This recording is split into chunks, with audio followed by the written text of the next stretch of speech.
East Coast Crime Network, streets never sleep. Secrets buried, the pavement runs deep. East Coast Crime Network, everyone plays a role. The city takes your heart, but it won't take your soul. Brick walls cracked with stories untold. Eyes like cameras. Yo, what's good, everyone?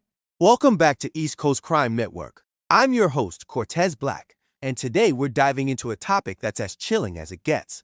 We're talking about snitches, specifically parents who turn on their own kids in court just to save their own skins.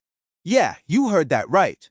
Let me introduce you to a rapper from New Orleans, a dude who's made a name for himself, but not in the way you'd like to think. I'm talking about Little Chopstix. This man had talent, but he also had a dark side. He wrote songs about violence, all focused on taking down a rival rapper named Big Bangkok.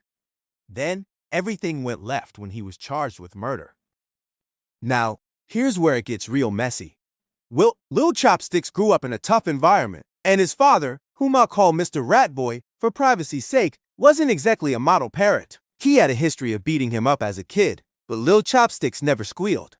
Fast forward, and both father and son find themselves on trial for the murder of Big Bangkok.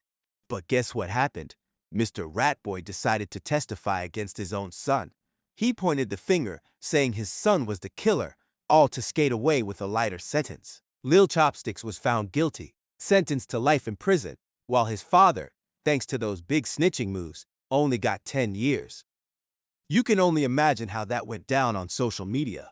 People were in disbelief, celebrities weighed in, and the world exploded with opinions. Look, everyone needs to talk about this because it hits hard.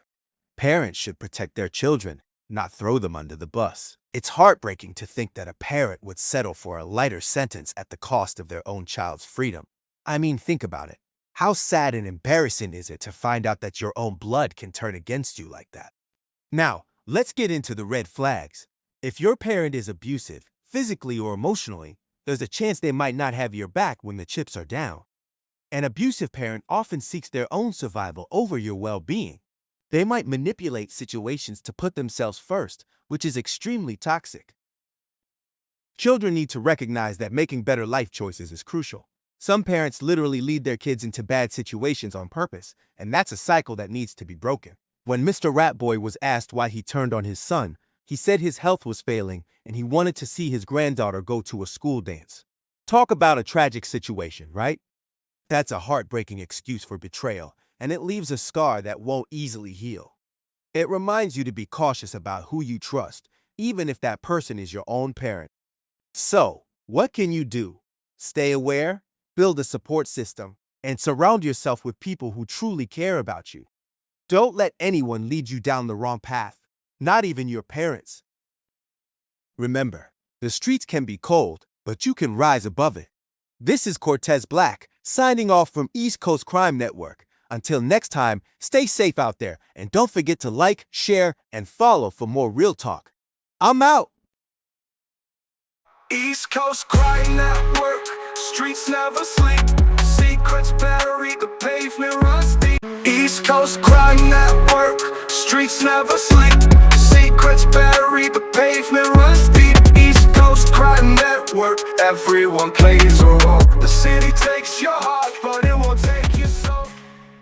This is East Coast Crime Network, and I am your host, Cortezblacc.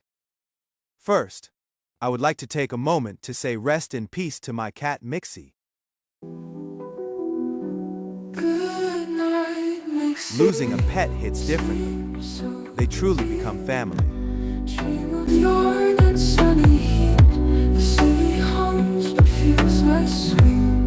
Now, let's dive into a topic that hits home for many: depression.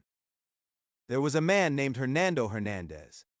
He was a popular black YouTuber who burst onto the scene in 2020 after he took a trip to Los Angeles to chase his dreams. Hernando was funny, writing comedy skits and telling jokes that racked up millions of views in just his first week. People adored him. Suddenly, he wasn't just a YouTuber, he became a sensation. Other podcasters invited him on their platforms. The money started rolling in, and Hernando was living the life. With his YouTube earnings, he bought a $4.5 million house, and filled his garage with luxury cars. A Lamborghini here, a Maserati there. Women and girls were throwing themselves at him from every direction. With his designer closet bursting with Gucci, Prada, and Balenciaga, it looked like he had it all. But behind that glitz and glamour, Hernando was hiding a dark secret. He wasn't living a real life. His entire persona was a facade. In truth, he was deeply mentally unstable and living a scam.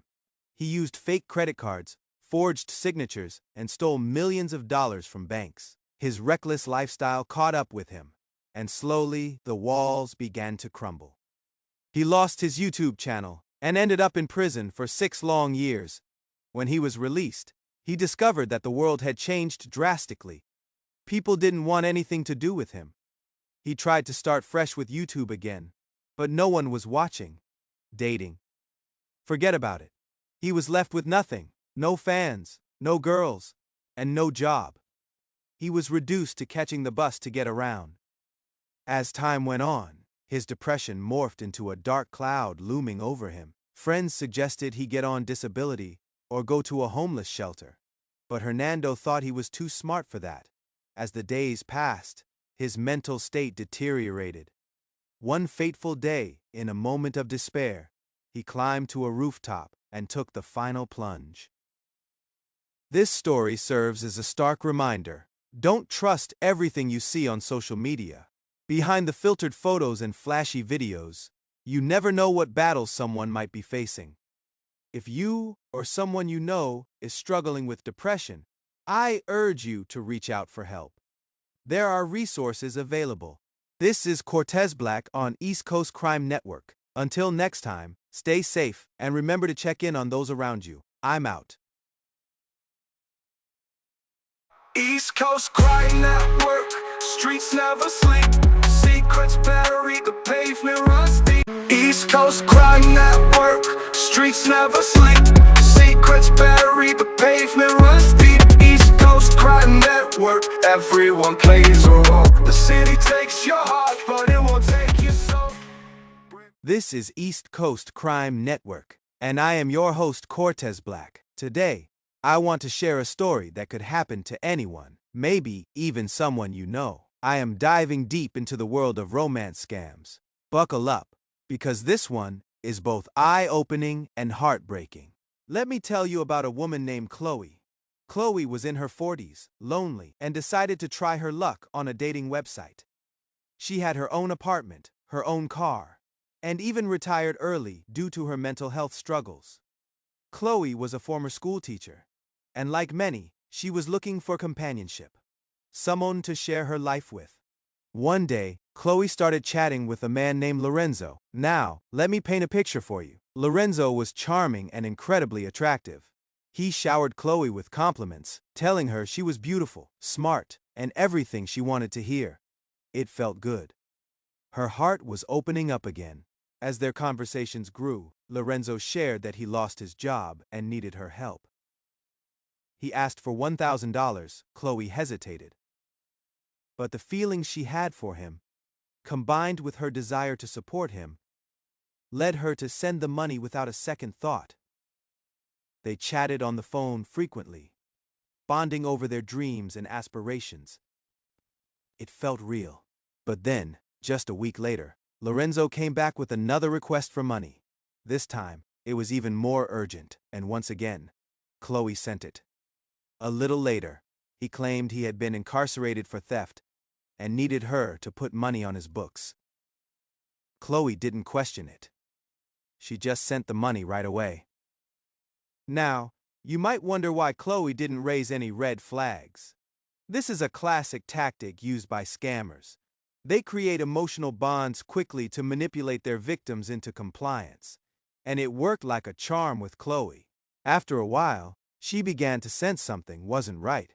She even turned to YouTube, looking for answers, and stumbled upon a show dedicated to uncovering scams. She reached out to them for help in meeting Lorenzo. What happened next turned Chloe's world upside down.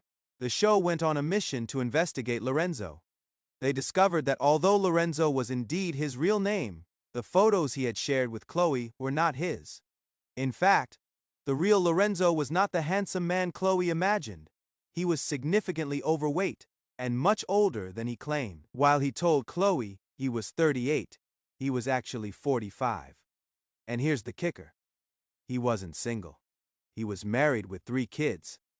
Devastated doesn't even begin to describe what Chloe felt.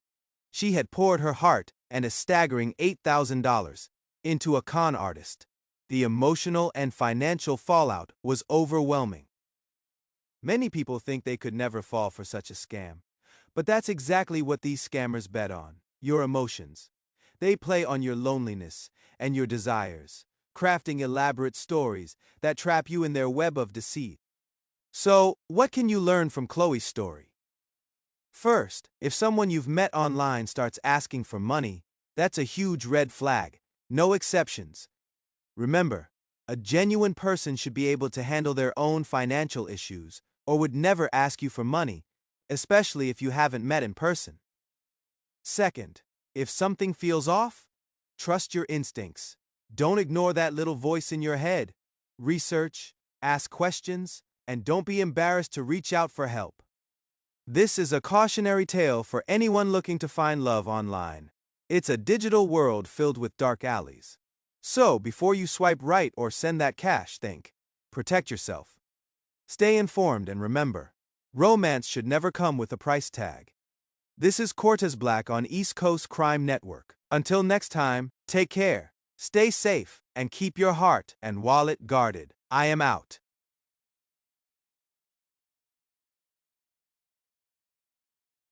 East Coast Crime Network, streets never sleep.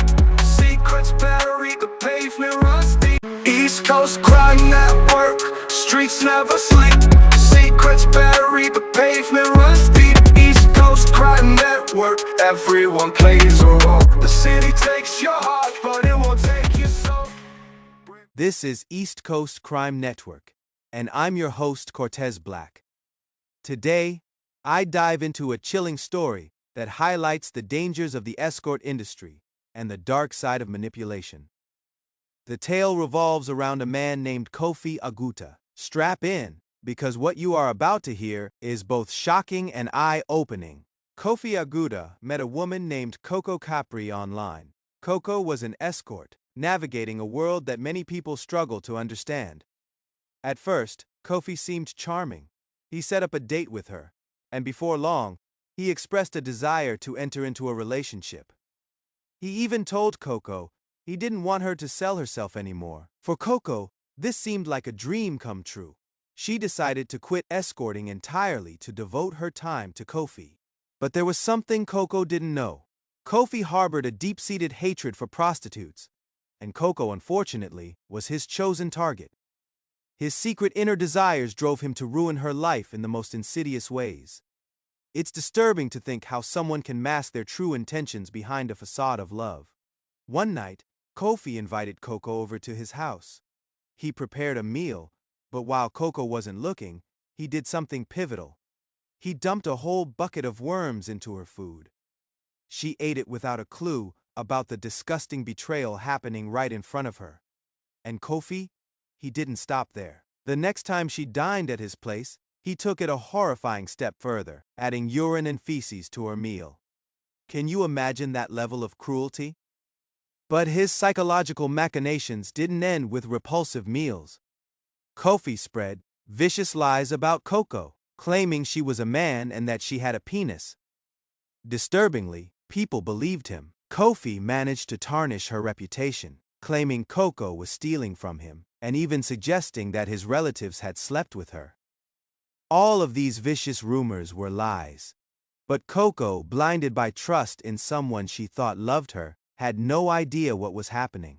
Kofi was a master manipulator. He put on an act, pretending to cherish Coco while secretly working to destroy her. He told other men that she was a lesbian, and falsely claimed she had participated in an orgy with multiple women in his house. When Coco insisted she wasn't gay, Kofi simply tightened his grip on his deceit. Then came the ultimate act of betrayal. One night, Kofi laced Coco's drink with a sedative and allowed a gang of men to assault her, while she was passed out cold. When Coco finally awakened, She realized the man she thought she loved was nothing but a monster. Her world shattered that day, and understandably, she cut ties with Kofi. However, his torment didn't stop at his physical abuse. Kofi began stalking her, bombarding her with hate mail and calling her horrific names. Heartbroken and desperate for a fresh start, Coco moved to another state, trying to escape the ghosts of her past. But Kofi's influence stretched further than she could have imagined. Even in her new home, she was bullied and labeled a prostitute, the stigma weighing heavily on her. What's heartbreaking is that Coco never truly learned what Kofi did to her food, or just how far he was willing to go to destroy her life. This story underscores a harsh reality. The darker side of working as an escort can lead to dangerous encounters, manipulation, and abuse. It's a world where trust can easily be weaponized, as was the case with Kofi.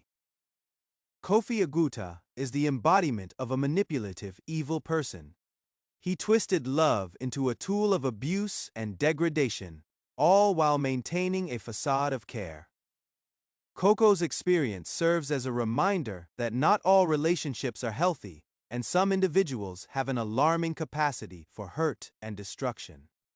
As I close today's episode, reflect on the lessons learned here. Vigilance is essential, as is understanding the dynamics at play in any relationship. Know the risks, recognize red flags, and always prioritize your safety, especially if you engage in work that exposes you to such dangers. This has been Cortezblacc on East Coast Crime Network. I urge you to share this story and raise awareness about the issues surrounding the escort industry and abusive relationships. Until next time, stay safe, stay vigilant, and I'm out.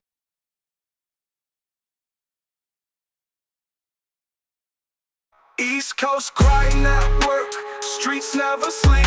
Secrets buried, the pavement runs deep. East Coast Crime Network, streets never sleep. Secrets buried, the pavement runs deep. East Coast Crime Network, everyone plays a role. The city takes your heart, but it won't take your soul. Hey everyone, welcome back to East Coast Crime Network. I am your host, Cortezblacc, and today, I want to share a powerful story about friendship, trust, and choices. This is the story of a woman named Milagros. Milagros was born and raised in the United States, the daughter of African-American parents. She was a bright young woman focused on her studies and future. At 25, she met someone who would change the course of her life. Poppy. Now, Poppy was everything Milagros was not. She was outgoing, vibrant, and absolutely loved the nightlife. It was the classic opposites attract dynamic, and Milagros found herself drawn to Poppy's energy. One night, Poppy persuaded Milagros to hit the club with her. At first, Milagros was hesitant. She had a more reserved personality and preferred quieter environments. But Poppy's excitement was infectious. And finally, Milagros agreed to go along, driving them both to the club. As the night progressed, Poppy constantly encouraged Milagros to have a drink, insisting it would help her loosen up and have fun. Milagros turned her down, stating she needed to drive home, but Poppy promised she'd take care of everything, even offering to park Milagros's car safely. Against her better judgment, Milagros decided to take just one shot, hoping it would ease the tension. As more guys approached them, the drinks kept flowing. By 2 a.m., both friends were drunk, and the club was about to close. That's when a guy approached Poppy, and without giving it a second thought, she agreed to leave with him. Milagros was shocked. "You can't go, you're too drunk to leave," she pleaded. But Poppy was too far gone and walked away, leaving Milagros behind. Feeling abandoned, Milagros tried to call a cab. After an hour with no ride in sight, she made a poor choice. She decided to drive home. It was a decision that would change her life. The flashing lights of a police car soon followed, and before she knew it, Milagros was pulled over and arrested for a DUI. When she called Poppy, looking for some support, Poppy blocked her calls, saying she no longer wanted to be friends. Imagine how Milagros felt, betrayed and alone, watching her life unravel because of one night and a supposedly trusted friend. Poppy had moved on, blocking Milagros on all social media. Milagros had to face the harsh reality. Not everyone you meet is a true friend. A real friend would never let someone drive drunk. True friendship means looking out for one another, being there through thick and thin, and knowing when to step in and say no for the sake of someone's safety. Milagros realized her mistake in associating with influences like Poppy, who only cared about their fun rather than true friendship. Eventually, she confronted her circumstances and turned to La Santa Muerte for guidance. Remarkably, she regained her license and decided to continue her education online instead of person, enveloping herself in positivity and growth. This story serves as a crucial reminder for all of you. It's essential to choose your friends wisely. Real friends uplift you, and they always have your back, especially in tough situations. So next time you go out, remember to keep an eye on your friends and, importantly, ensure everyone is safe. Thank you for tuning in to East Coast Crime Network. I'm your host, Cortezblacc, and until next time, make smart choices and take care of one another. I'm out.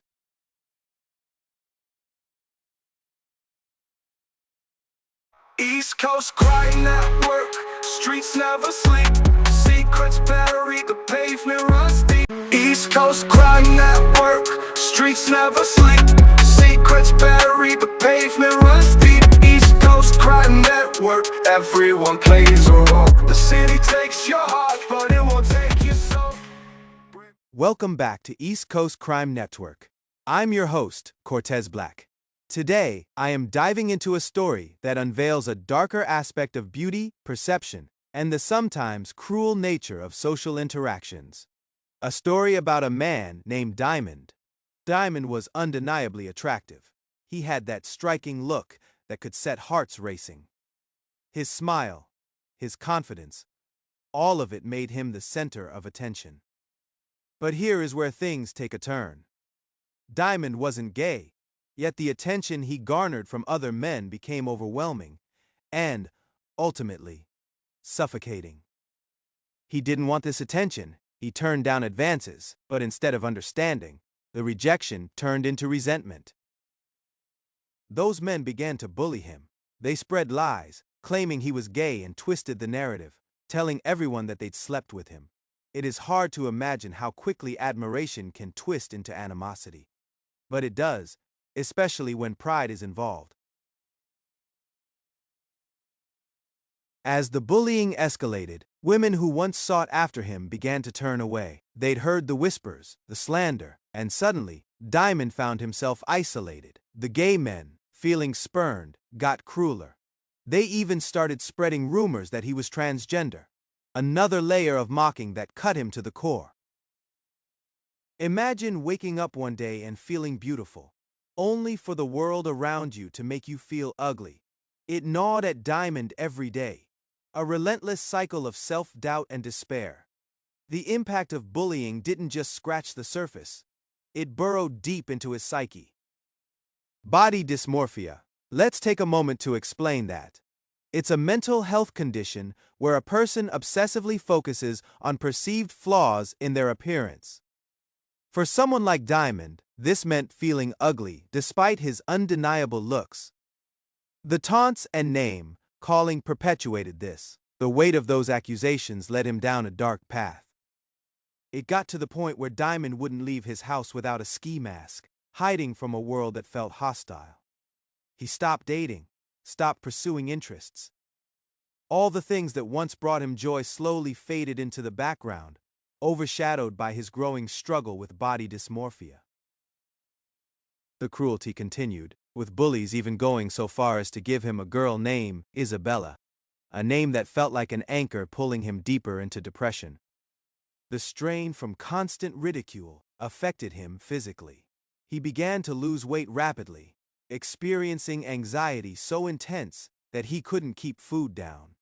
It was a downward spiral that soon required professional intervention.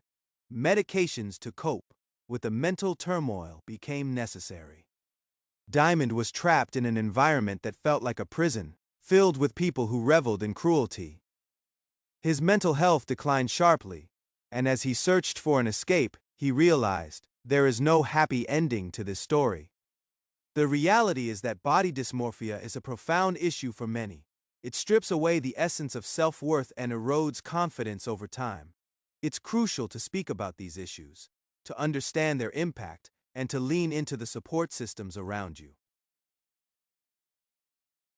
So, what can you do first? You can all choose kindness. Be mindful of how your words affect those around you. Reach out to someone who might be struggling, even if it seems subtle. Your awareness can make a difference. Let's end the cycle of cruelty and start a dialogue about empathy and support. I encourage you to share Diamond's story, to spark those crucial conversations about mental well-being. This is Cortezblacc on East Coast Crime Network, reminding you that behind every face, there's a struggle you may not see. Until next time, remember to take care of yourselves and each other. I'm out.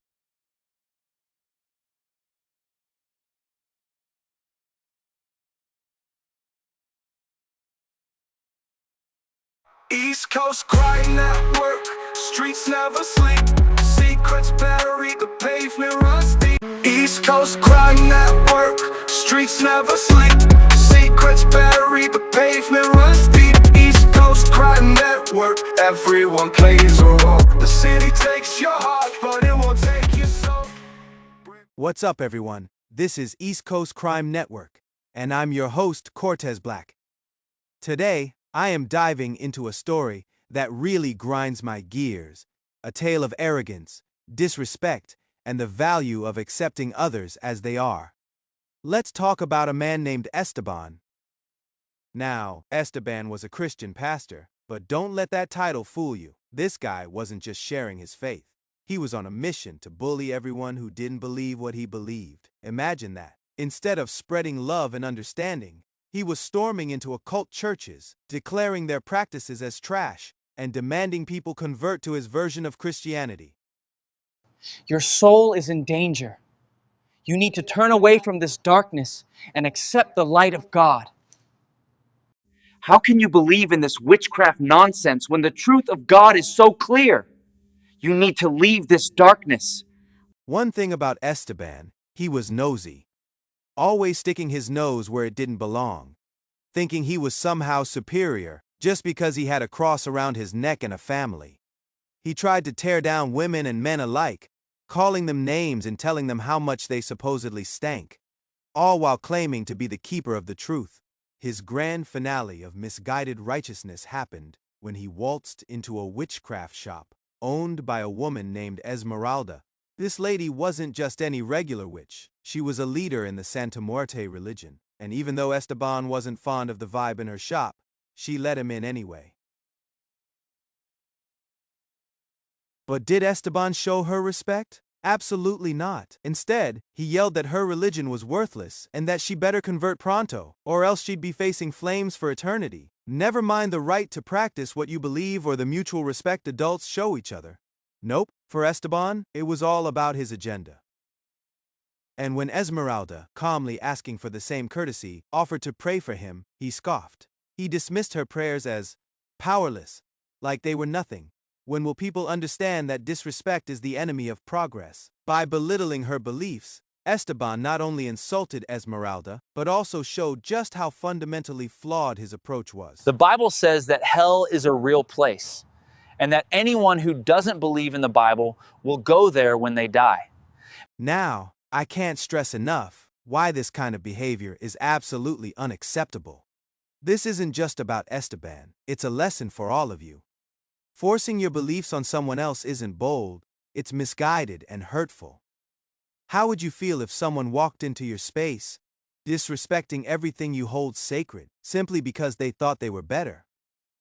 No one deserves to be bullied for their beliefs. Christianity, or any faith for that matter, should not be an excuse to belittle others. Believing in God doesn't grant you a license to impose your convictions on the world.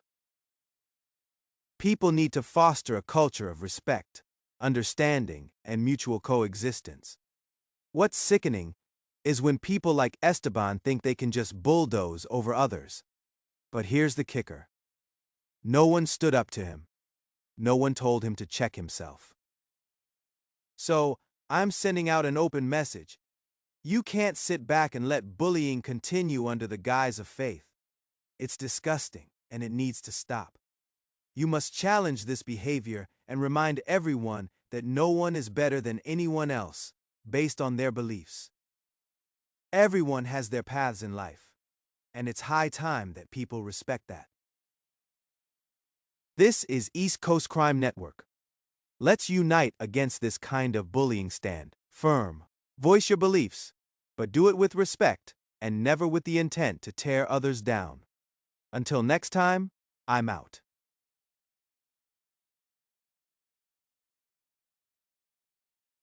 East Coast Crime Network, streets never sleep. Secrets buried, the pavement runs deep. East Coast Crime Network, streets never sleep. Secrets buried, the pavement runs deep. East Coast Crime Network, everyone plays a role. The city takes your heart, but it won't take your soul.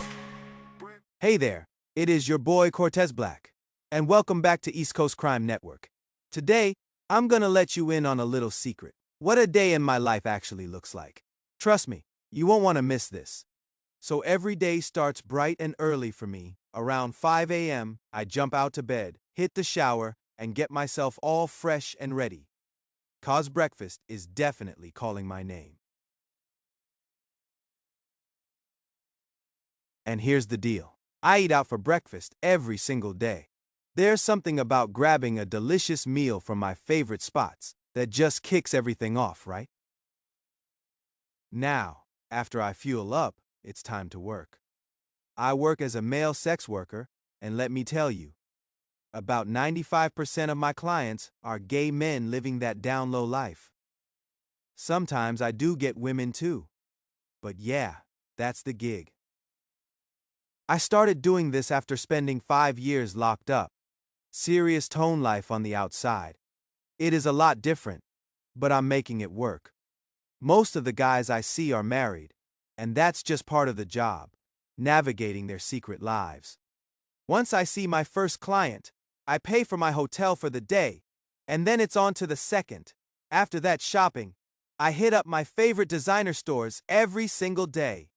Nothing like the thrill of looking good while living in this expensive city.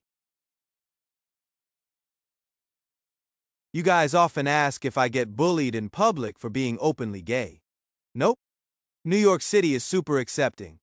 I blend right in like a chameleon. Now, do I go to lunch with my clients? Most of the time, no. I eat alone. They don't want their wives to find out they're hanging out with me. A lot of them would rather keep things quiet, and I completely get that. As for how much I make, let's just say it's enough to pay for my hotels and buy all the designer clothes I want. Living in New York isn't cheap, but I manage. By around 10 p.m., I switch gears. I stop working as in Gigolo and dive into my role as a podcast host. I get the script from my boss, Oya Obinidodo, at about 10 p.m. and head to the studio by 12:30 a.m.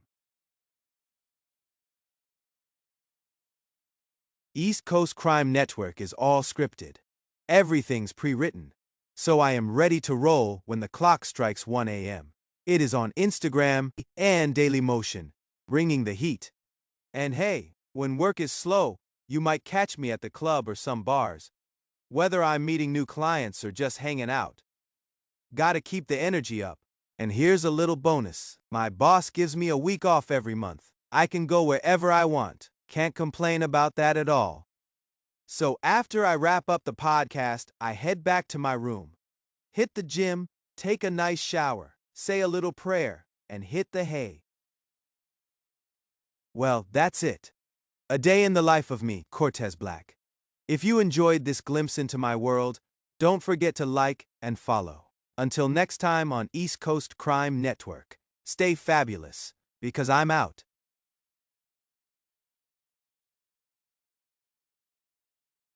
East Coast Crime Network, streets never sleep. Secrets buried, the pavement runs deep.